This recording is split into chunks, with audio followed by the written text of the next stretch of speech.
Hello, guys. I am extremely happy to welcome you at my webinar. I already see in the comments that some people have already joined. Before we kick things off, first of all, I would like to ask you whether you can properly see me and hear me. Please let me know in the comments. You can write a message from where you are watching us, from which country, which city, and let me know whether you can hear me properly. Okay, I see there are first comment that you can see and hear me. Before we kick things off, I also want to inform you that between I see your comment actually and you typing, there is some time lag. So if I will not be reacting for some kind of the question and something, be patient because it might be caused due to these differences that I don't see immediately something you have already typed. So without taking more time, I think we can start. So let me share the presentation.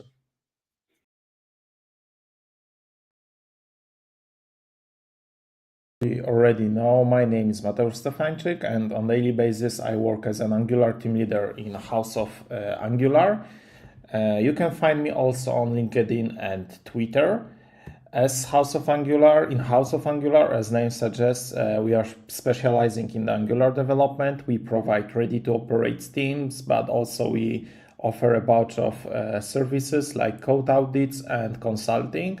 So whenever you struggle with your existing solution or would like to start the new one the right way, don't hesitate to contact with us. Also, we just have a community blog which is called Angular Love. Angular Love is the place where you can find articles around Angular for all level developers. It's a really strong base of knowledge you can use to upgrade your Angular skills and be up to date with Angular evolution. We also recently, in area of this open source move and activity, created the ebook.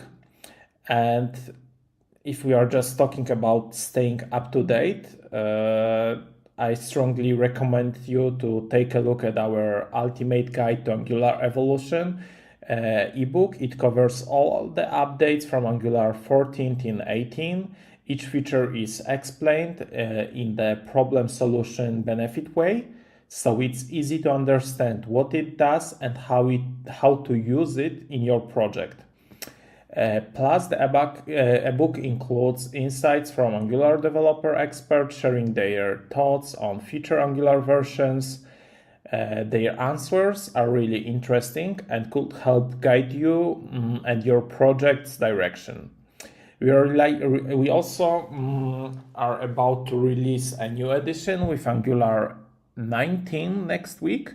So I strongly recommend you download the ebook now. You will get the latest chapter by email before it's even out. Also, just want to mention that by the end of the webinar, you will get the recording. And also, whenever I finish the presentation, we'll have the Q&A session. So today we'll talk how to build scalable Angular architecture. I will show you what is the best approach in my opinion, what kind of the tooling we are using in the House of Angular, and what are the generic rules we are following when working with the architecture in our project to keep it somehow in the shape. Also, we'll slightly discuss how our approach differentiates from Micro Frontends and how Micro Frontends cover some gaps and what they are intended to. But before we start, I need to mention that there is no blueprint of good architecture. So there is no blueprint you can take and apply to your project and everything will work perfectly in your scenario, your project, your environment, your team size, business requirements, and so on. Yeah. So every project is somehow unique and the architecture is something that evolves over the time, and we should avoid trying to predict the future too much ahead, and also should try to avoid like copy pasting some ideas from other project and expect that they will work exactly same way in our project. But there is a set rules we should try to follow, apply to our project. And thanks to that, we will probably find the proper way and approach for architecture in our environment. So what are the signs of that your architecture isn't scalable? First, kind of this might be purely maintained code base, and it's not due to the lack of the experience or just the fact that the developers are lazy and don't want to maintain it, but it became hard to maintain it due to too much couplings. Also, it's like the third point, like highly coupled relations between the modules and the other part of the business areas, which are then pretty tough to touch, which cause difficulty in the feature progression. So if you have to add new feature, it starts being difficult to add some new piece of the code to the existing code base.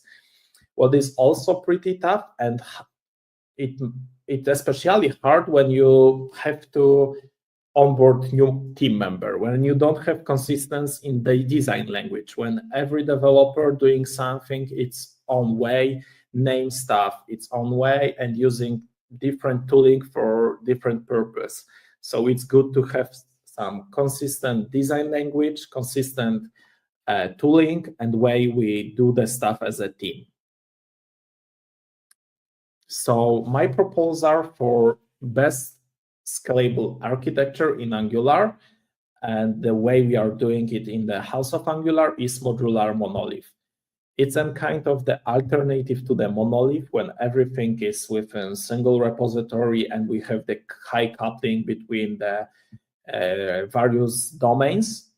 Here we try to organize everything in scope of the monolith as independent modules, which communicate with each other using the specific approach. And for this purpose, we are using NX. How many of you has been using NX, are familiar with NX?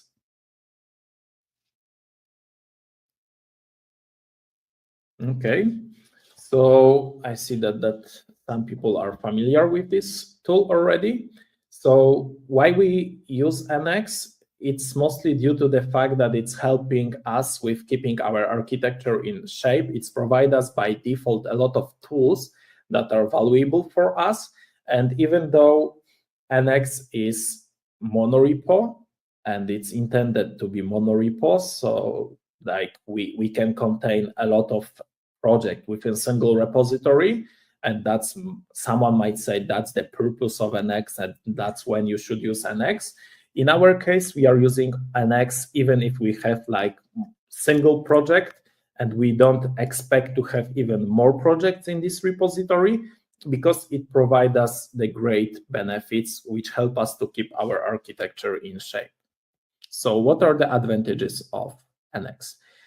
First of all, modular structure with libraries. So NX provides us something called library, and it has nothing to do with NPM libraries or some other libraries as an external resource we might think of, but it's like dedicated library in scope of the NX environment and workspace, which helps and enforce on you some different kind way of thinking about structuring your application in scope of those libraries. So you're trying to divide your application by the business area, its business destination in scope of these libraries, and then make these libraries talk to each other. It's might be sometimes slightly very similar to Angular modules, but well organized and divide modules.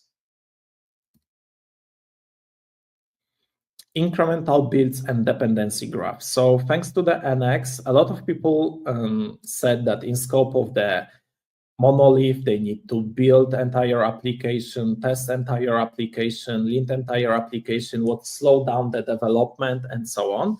And NX comes here with its custom solution where we are able to test only what is affected, lint only what is affected, and build only what is affected. So If we work with our code and I touch only a few files, let's say 3 of them, so only these 3 files and all of the files that are dependent on these files will be tested and linted, not entire applications. What's it's definitely decreased time needed for this kind of the CI related processes. So it's also speed up our CI.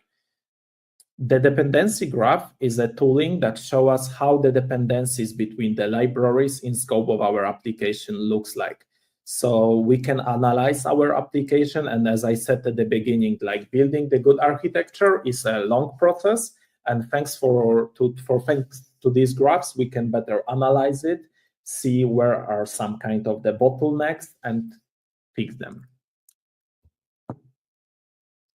And finally, built-in tools for consistency and best practices. So NX contains built-in tools which let us define some constraints and naming convention that then entire team will have to follow. And NX using ASLint plugin will notify us whenever someone breaks defined by us rules, what we will see soon in practice. So this is an example of modular monolith architecture. I just call all of these blocks as domains, and domains stand from domain-driven design, mostly from strategic approach of organizing this in DDD. But we found in House of Angular that following all kinds of the rules which are fit for domain-driven design was pretty hard for us. So we were not able to do it one by one as it's done on the backend application, but we just borrow some kind of the ideas and go ahead with them how they fit for us. So it also refers to this fact that there is no blueprint you can take, copy paste, and it will work perfectly in your scenario. So that way we find pretty hard to copy what is intended to be domain-driven design on the front end. So these domains might be like order, products, cards, and so on. Depends what is your application core areas, business areas, and what is your application intended to do. We'll analyze today in our demo our Angular love block. I decided to go through the Angular love block because it's open source, so it will be easy for you as well to see it in practice. So as you can see, all of these domains are independent, but as I said, there always must be some kind of the coupling because these domains have to talk to each other to realize and do some kind of the business stuff and to make this application working. We are not able to, probably we are not able to encapsulate everything to be completely isolate module, self-containing and self-independent. So what are the way to communicate between these modules without creating too much coupling?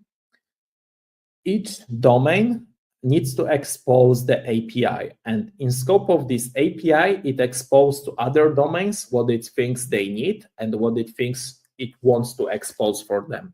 So this API is kind of the facade over our domain B, and other domains are able to access whatever we expose in scope of this API and nothing more. If we'll try to import something deep directly from the domain B, if we properly set in scope of the NX our rules, we will be notifying about breaking these rules and our link will not success.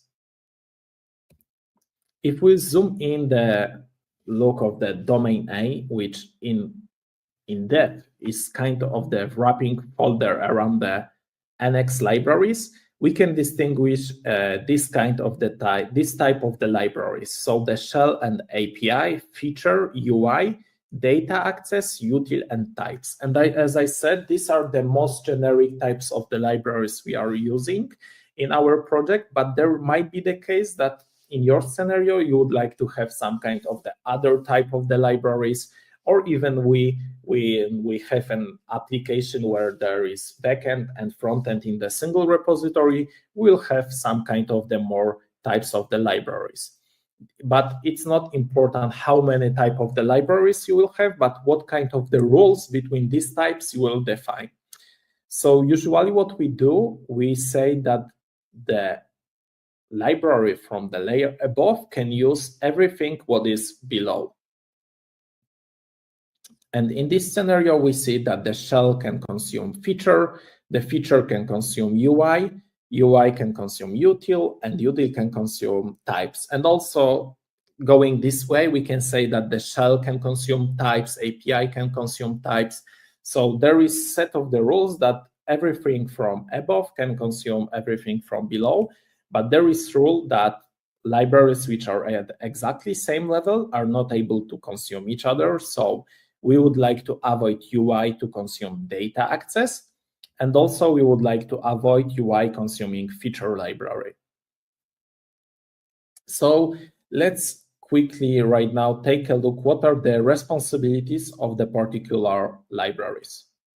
Starting from the shell, shell is responsible for managing high-level functionality such as routing, and usually it's an entry point for our domain. So if we will set that it's the card, it will be the entry point for our card domain where we will set up entire routing, entire card-related services. If something needs to happen at the very beginning of entering this domain, it should be located in scope of the shell.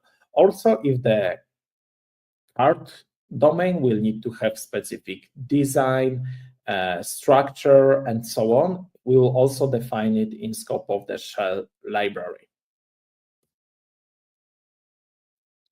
Feature library is mostly a container and place where we locate our smart components. I think smart components, this term is known for most of the Angular developers. So those are the components which are responsible for connecting with the data, and feature are the libraries which are strongly working with the data access. They strongly rely on the data access libraries, where data access libraries are responsible for state management and API services. We're trying to avoid fetching data directly from the features. Also, features consume a lot of UI libraries as the smart components, and in some cases, they also might contain some routing for nested features. Next type of the library is UI. And UI, in most cases, are kind of the dummy components like buttons, checkbox, and so on. Some component which keep our design system components, CSS-related stuff. We should definitely avoid UI components to depends on the data access, because we would like to have them agnostic from the domain and business knowledge, so they should not realize any business-related logic. And when we put the UI component in some specific domain, it means that it contains the UI component, which is specific for this domain. So if we'll have, for example, card product, card, or something like that, otherwise, what is the global UI should be in the root folder of the libraries. Soon we'll also see it in practice.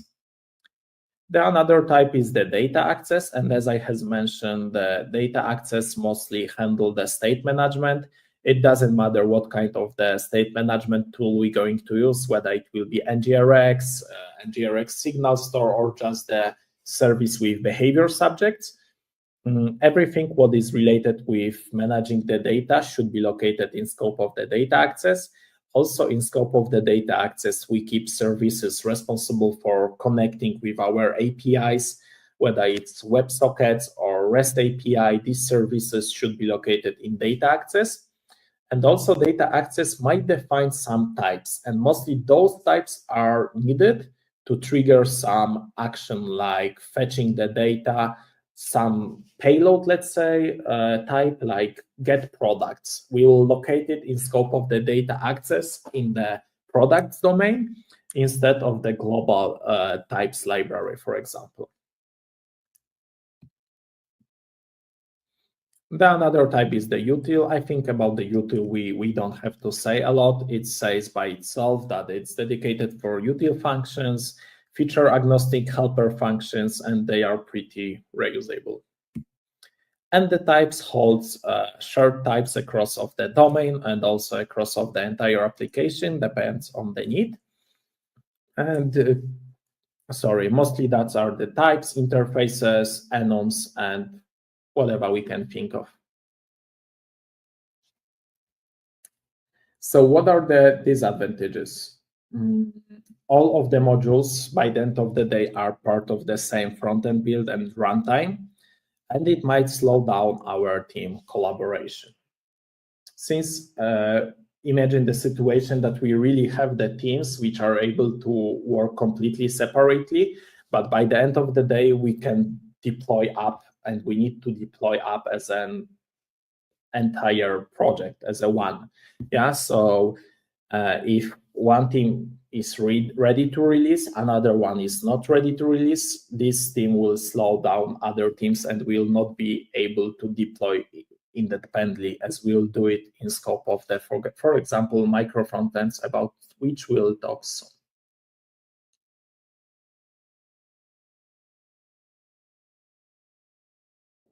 Let's move now to our demo application, which will be our Angular Love block repository. This project is fully open source, so you can get access to this code whenever you want. It's publicly available on the GitHub. And first thing we'll take a look is the way we organize our architecture in terms of this application. So as you can see, the two most important for us directories right now are the apps and the libs. In scope of the apps, we have all of the application we have in our monorepo. In this case, we have three applications. The one is dedicated for the end-to-end testing, and it's created for us by default. And two another are our client application, Angular application for our blog. And another one is backend for frontend for this blog. In majority of cases, we have there the single app, which is the Angular application. In most cases where we create our project, there is usually single apps, but there are cases where we have even multiple apps, but it's not so often. So we'll focus on this Angular application because that's what interests us most.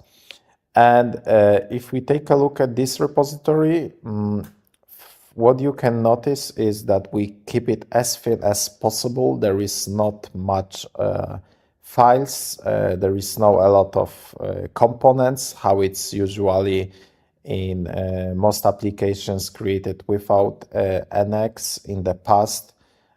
People used to add their everything, all like the components, all services, routing, and so on.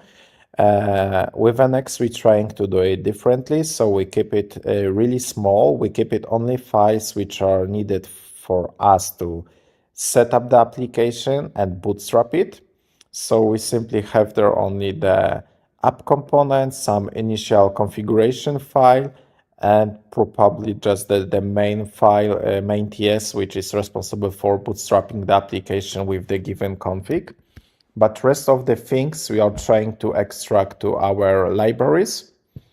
So let's take a look at the library directory. Here again, we have like the blog BFF folders, because when we have multiple apps, what we are trying to do is to create corresponding directory which has exactly same name as the application, that we know to which app the particular libs in the given directory belongs. If we will have only one app, maybe this directory will not be needed.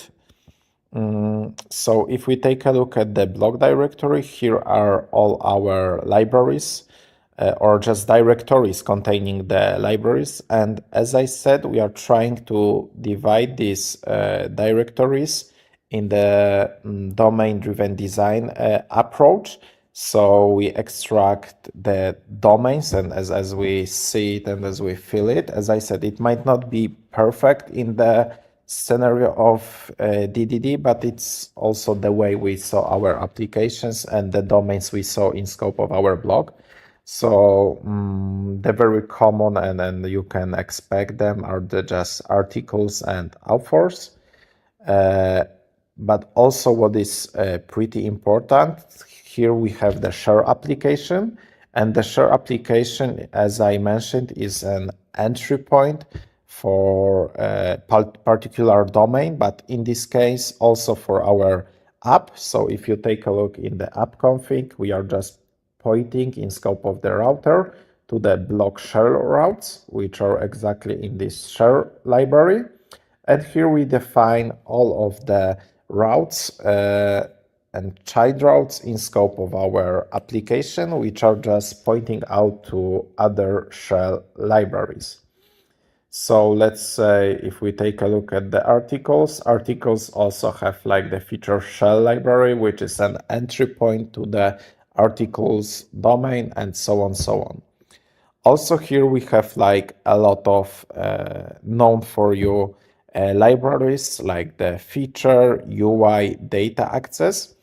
What is the naming convention here is that if we will have like the single type of the library in the nested directory, like here in the articles, we'll name it with the library name. So like the library type, like the data access.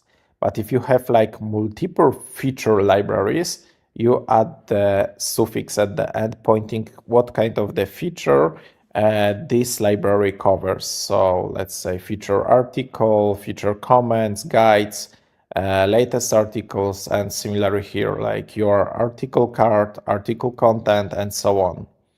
I hope it's somehow makes sense for you. Same applies for the authors. But here, in case of the authors, it could be like data access and feature, yeah, because also if there is no suffix, then it means that this library points out to the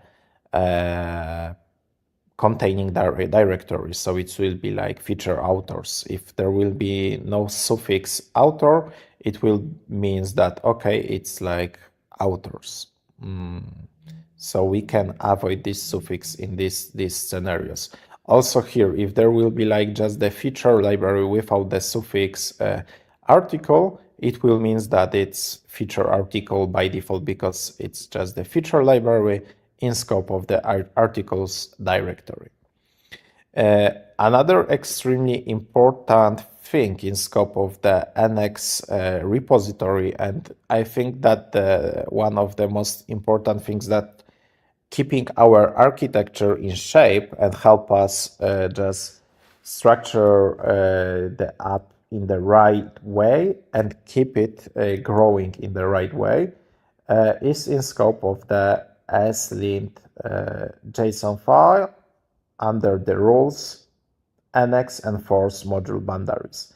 And here are all kind of the dependency relations we define. So if you take a look, we define that if the lib is type feature, it can depend only on the libraries with the specific type. So type feature, type data access, UI, util, types contract. If we take a look at the UI library type, it can depend only on the UI, util, types, and contracts. So as you see, here we define that the UI library cannot import data access stuff from the data access library. It cannot import stuff from the feature library, and so on. So if we try right now to import some kind of the, let's make some invalid import. Is it the outro card? Is the UI? Yeah. So let's try to import there something from data access from author detail store. Okay, so we'll import this one here. Let's make it.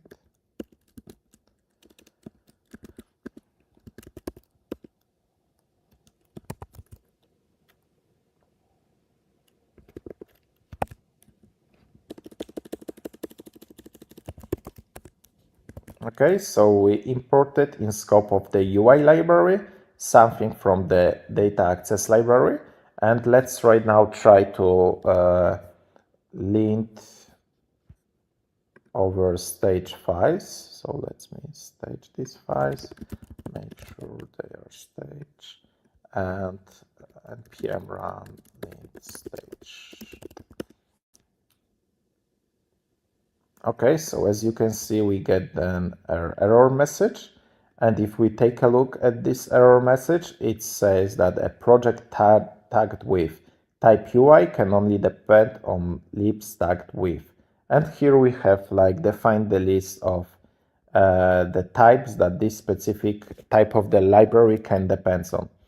So this is the very important thing, because if someone is new in our project, might don't know some kind of the rules, or sometimes very often if we are just copy paste stuff from other areas, it's auto import things for us, and we can make like invalid import. So thanks for these boundaries and well-defined boundaries in scope of your team, you can save your time. You don't have to be so cautious in terms of the code review, in code review, in terms of like checking whether people are importing the right stuff from the valid directories and so on. You can fully automate it, and it also helps you keep your architecture in shape. Another very cool feature in scope of the NX is NX graph. So let me turn it. So as you can see here, in scope of this NX graph, it's like super powerful tool, and to be honest, it might take pretty long even to talk about the tool itself, and it might be worth creating like the separate short webinar about this tool. But what it actually shows, it shows you how dependencies align in scope of your project, and you can show there like all of your projects. You can select the specific projects, and let's say we'll select the blog articles directory, and we will take a look how the dependencies shape here. So first thing which we can notice is that the shell is at the very top. So it's very similar to what I have been showing you on this chart, where we can structure the dependencies of these libraries and how it was going from up to down, not from down to up. And at the very top was actually the shell. And as you can see, shell consumes usually all kind of the feature libraries, because it structured the entire routing. We can also notice that the shell is at the very top, then there is like the feature, and then there is UI with data access at the same level. So also very similar what we saw in scope of this graph. And also we can notice that, for example, data access do not depend on the UI libraries. Yeah. So feature consume the UI, consume the data access, but they are not consuming each other, because this kind of the dependency is restricted, what I saw when running the link, but also you can just verify this kind of the dependencies in scope of this graph. Also, it might be very, very helpful for you to just verify if you have some kind of the circular dependency. It's very often issue when one library import import other library, and this other library import it, so they are importing each other. It's causing the circular dependency, which are very often tough to find. This tool might help us to find out this kind of the circular dependencies in scope of which libraries they exist. And then, of course, we have to figure it by ourselves how to avoid this circular dependency. Okay, so it will be it in terms of the demo. We can come back to our presentation.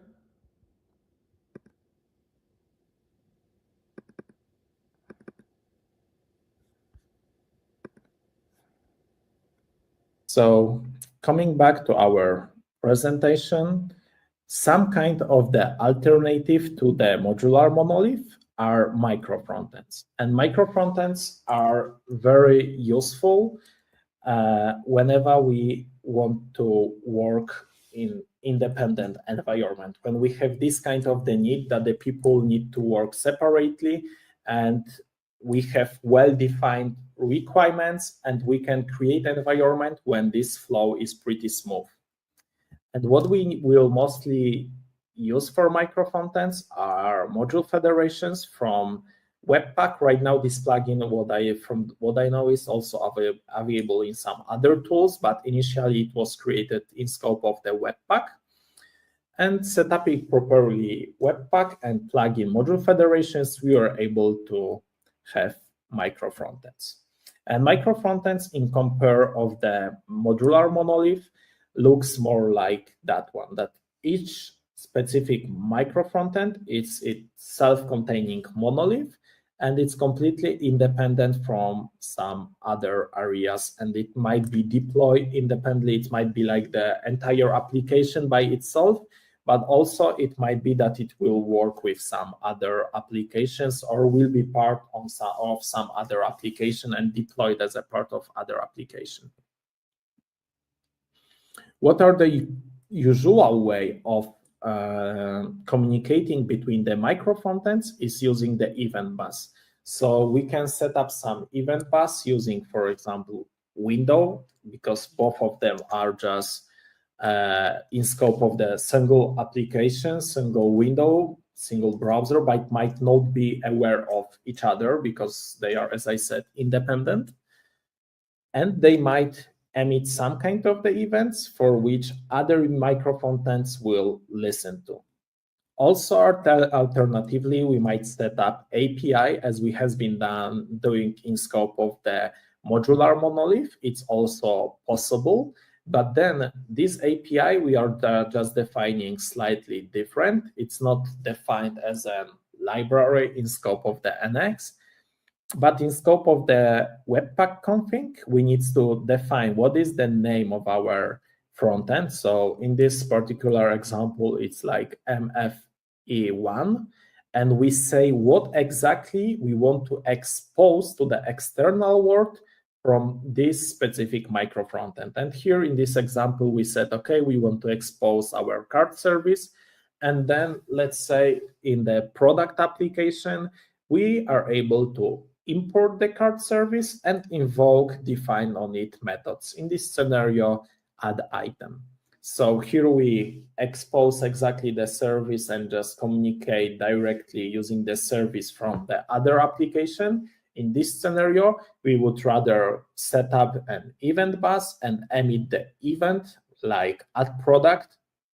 And for this event, our card application will need to listen and execute some kind of the logic. So these are the two most common ways we can communicate between two micro frontends. There might be even more approaches, but these two definitely are the most common one. So if you would have to compare the micro frontends with modular monolith, we can compare them in three categories. The first one is build and deployment. So in scope of the modular monolith, by the end of the day, we have single build and deploy, even though that in the NX we can build in isolation only what's affected, test what's affected, and lead what's affected. By the end of the day, they will be placed. We would like to build the entire application together and see whether something is working properly. And also, when we will be deploying, we have to deploy everything as a monolith.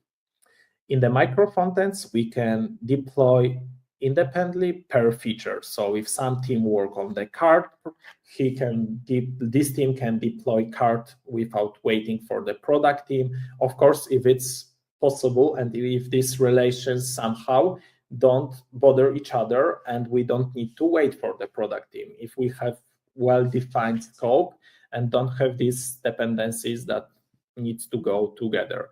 And in most cases, I would say it's the single scenario where it's reasonable to go with the micro frontend. So if you have well-defined scope, well-defined responsibilities, and well-defined teams which can work independently, because otherwise we'll have more troubles than benefits.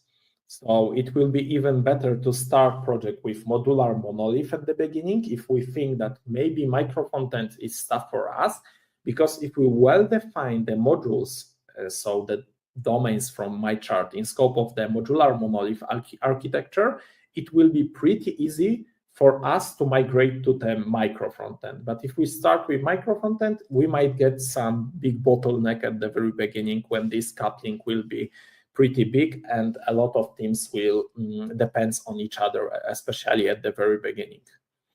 Scalability. So here we are limited by monolith size. Here we scale independently per module, and team collaboration. So that's what I already said, that requires tight coordination. So if you want to release some specific features till some date and one team will not deliver, we are not able to deploy changes from the other teams and let our clients use the features already. In the Micro Frontends, teams can work autonomously, so don't have to wait for each other. We can deploy without waiting for other teams.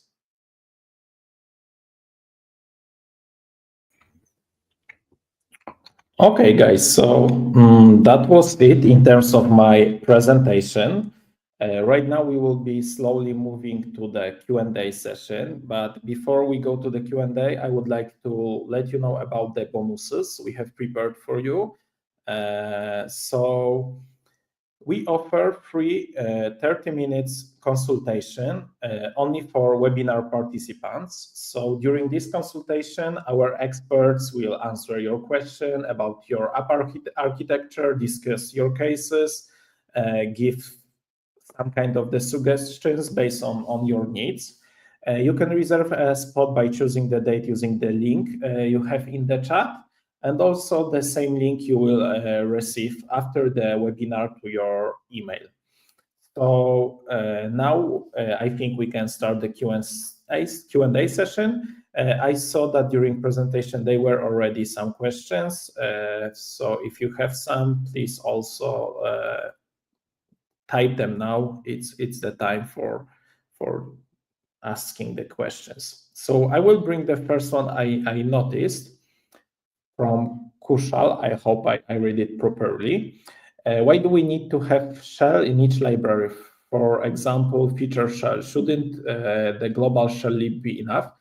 So as I said, we create the shell library for every single entry point to our domain or just business area, yeah, because various people ask it differently. So of course you have the single shell as an entry point for your application, but then when someone is accessing like your business area, like the products, cart, and so on, you want to have like another shell library, which is entry point for this business domain. Right now at the routing level, you can define the routing and the child routes in the specific domain, but also you can define things like services which are accessible only under the specific route and so on and so on. And it will be tough to define in the global scope of the shell library if we talk about the routing. Also, like each business area needs shell, because if we have some specific kind of the design in the specific area, we want it to be common across of all child routes. The shell is the perfect place to create this kind of the design, yeah. So I don't know, some kind of the filters at the left side, or just how our top nav menu should look like in the specific business area. For example, in scope of the cart, we would like to maybe have limited options visible at the very top and let the people to proceed with sales and so on and so on. So there are a lot of, I think, reasons why we need multiple shell libraries. I hope it makes sense. What are the reasons you guys choose sometimes micro frontend approach? So as I said during the presentation, we don't do it so often, and it's really a rare case so far in the past when people actually wanted to use the micro frontends. Now it's became more and more famous, so more often we hear about from our clients, maybe we should do micro frontends, but from our perspective, modular monolith fits most of the needs. Even the big corporations like Shopify and so on, they are great case studies from them, how they move from the not micro frontend, but microservice approach to the modular monolith approach, and what are the benefits of modular monolith. But as I said, if you have well-defined separation of concerns, if you really need like your teams to work separately, if you have something like you're rendering multiple different applications in different other apps where you need to group them in scope of the shell, like reuse some specific small app in 3 or 4 other applications. That's the great use case probably for micro frontend.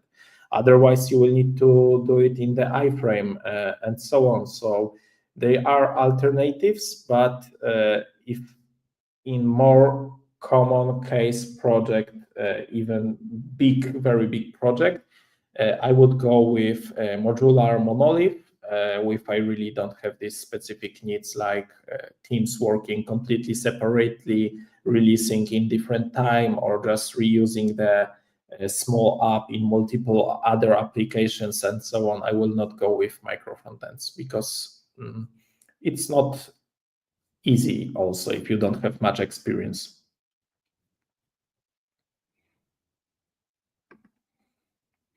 Why teams choose NGRX instead of Akita and NGXS? Don't know. NGRX is one of the famous, I think, and most opinionated in the Angular community. But I have been working, for example, with NGXS, and it's a great tool as well. So I think like either from these tools are great, and it's by the end of the day doesn't matter that much which state management library you use. Do you think micro frontends are already implemented in a good way in Angular? Tough to say. I think like right now with native federation from Manfred Steyer, it's pretty good. At the very beginning, it was harder to implement micro frontends in Angular, but right now I think it's in the pretty good way. And hopefully with this entire Angular evolution, it will become even easier. I know that with the pure Webpack module federation, it was easier to render like the pure JavaScript or React applications in the micro frontends. It was more problematic with Angular, but right now I think, it's same easy.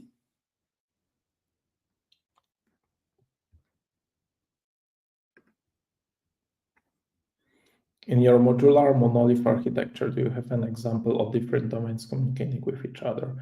Not sure whether we have it in the Angular law, because I'm not like the author of the entire project. I was only supervising it in some areas, or maybe by advising the guys who have been actually working with that one. But in my commercial projects, I work on daily basis. I have a lot of these examples. And as I said, you usually should do it throughout the API library when from one domain you expose in scope of the API what other domains can import from your domain. And also you can define the NX module boundaries that, for example, domain X can import only from domain A library with type API. Yeah, and you then restrict what they can import. And very often, guys, this API library is just simple index.ts file, which is exporting something from your internal library. So it's not something super complicated, yeah, but let's say you have the single component or just a single store you want to expose, or single Facade you want to expose to internal world.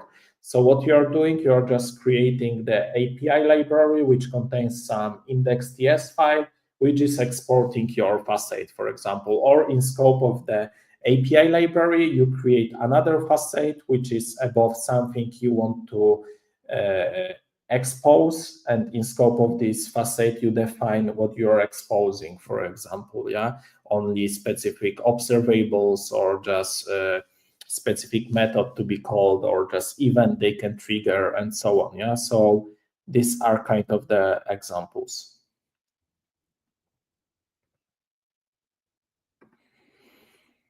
When do you know a state management library is necessary in projects? Tough to say when I know it's necessary, because I work in this scale of the project when we always consider it necessary. So the projects are pretty big. I think like the NGRX, let's say, signal store management library.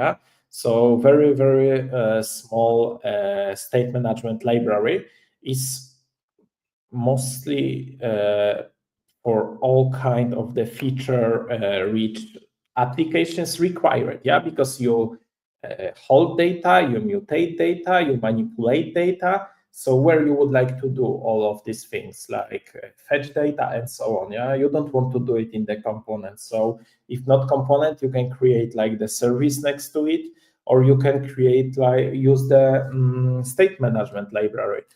So I usually go with the state management library. This might be changing over the time, since now we have these RX resources and so on. So it will be easier to actually fetch data and have it already as a signal immediately. But in the past, we mostly have been working with state management or what it was, behavior subject services. So I much more prefer any kind of the state management than actually behavior subject-based services, because then people start adding some strange operator pipes and creating extremely complicated observables and RX operators, when in the state management, it's extremely simple how it works, how to extract data using selectors and so on.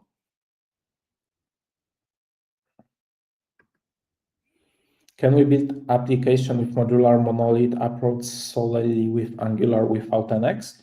Yes, you can.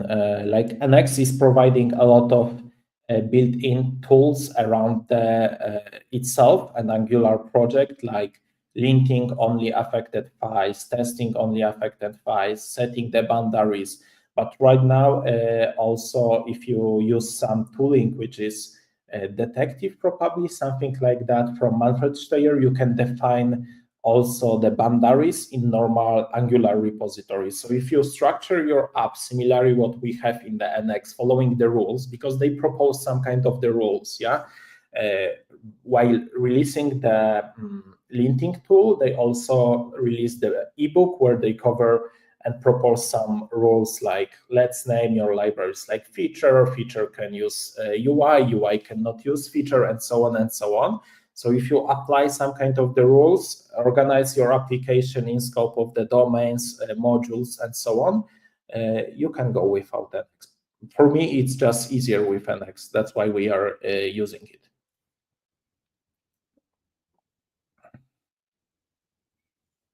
Bartek, I saw your message, so it's not a question, I will not bring it on, but I wish you luck, and we are looking for your CV.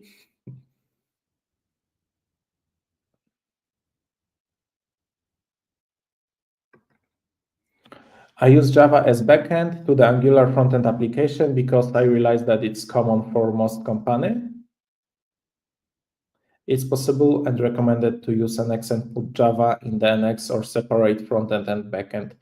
To be honest, I saw some kind of the community plugins which allow to contain Java in scope of the NX. Don't know, to be honest, whether it is possible and whether it's well supported, whether there is no problems with building this kind of the applications and so on. So I cannot answer you strictly to this question, but I know, for example, if you take a look at the Angular love, there we have the Angular and Nest.js, and this two works great together in scope of the NX.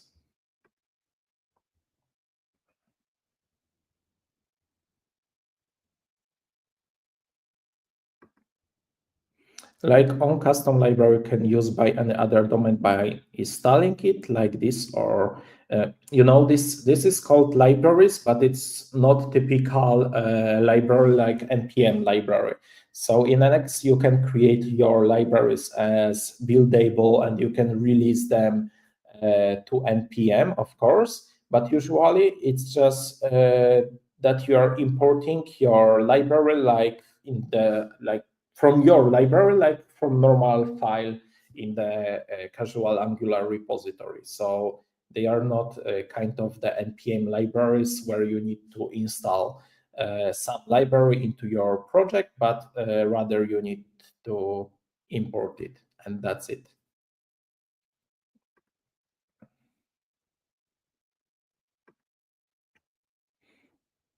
Okay, there are questions whether it's for a job in our company. I mean, it's not like we are validating someone from NX, to be honest. Whenever we check you on the interview, actually, there are no specific questions from the NX. We'll for sure ask you whether you have been working with these tools, what is your experience, what kind of the tools you have been using in the past. But it's not usually that he didn't use NX. It's fine if you say, okay, I know what is NX. It has great capabilities. I understand a little bit an idea behind, but didn't have a chance to work with this tool yet. Yeah, and it's not something that will cause that will not like you to be part of our team. We are strictly checking you guys from.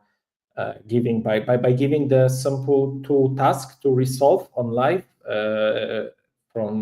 they are like for 15 minutes, some string transformations and so on, and then we are asking specifically about the Angular, about the DI routing, signals, a little bit about the state management. That are the casual questions about the change detection, what are differences between various types of change detection. So that's what are the most common questions we are asking. And then based on your answer, we can go deeper into the change detection, dependency injection, and forms, and so on, so on. So that's how it's usually looks like. Have you used Sheriff in production? I didn't use Sheriff at all. As I said, I always use NX in our projects.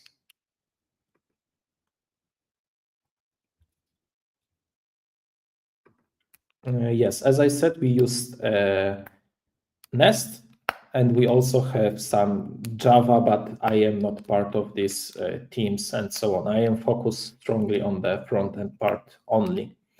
And we usually work with the other companies where they are responsible for the backend. We are strictly responsible for the front-end only.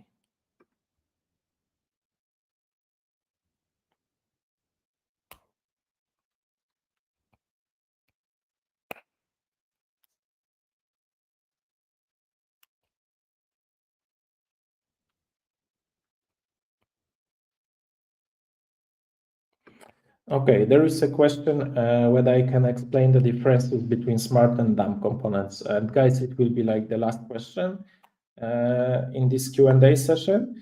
So it's pretty common nomenclature in the Angular world, where we name the components which are responsible for interacting with the state management, like triggering the events, triggering the data fetching, actually subscribing to some data as the smart components. And the dumb components are those components which are not aware of the source of the data, let's say, for example. So they are not aware from where data is coming, whether we fetch it from the service, whether we get it from the routing and so on. They are accepting only the data throughout the input and they are outputting the results of I don't know, user interactivity with these components. Yeah. So usually we say that the dump components communicate using input-output, and they don't have any dependency injection in scope of the constructor for some data-rich services or services responsible for manipulating, fetching data, and so on. And the smart components are those to which we are just putting the state management dependencies. Usually it's also relation like parent and child component, yeah, in most cases, yeah. So the smart components are those parent components at the very root level, and child components are those dump components. But there might be case where dump component have another dump component as a child, yeah. So it's not always the rule that it's relation parent-child. Okay, so that's it. Thank you for participating in the Q&A session, being so active. I would be happy to receive your feedback on how I can improve our events. Please take a moment to complete our survey, which you can see in our chat. You can also, in part of this survey check, choose topics for the next events. I hope I was able to somehow help you better understand the way to organize your app in more modular way, that my answers for your questions were somehow valuable. And thank you for joining my webinar today, and I hope to see you at some next events. Have a nice day. Bye.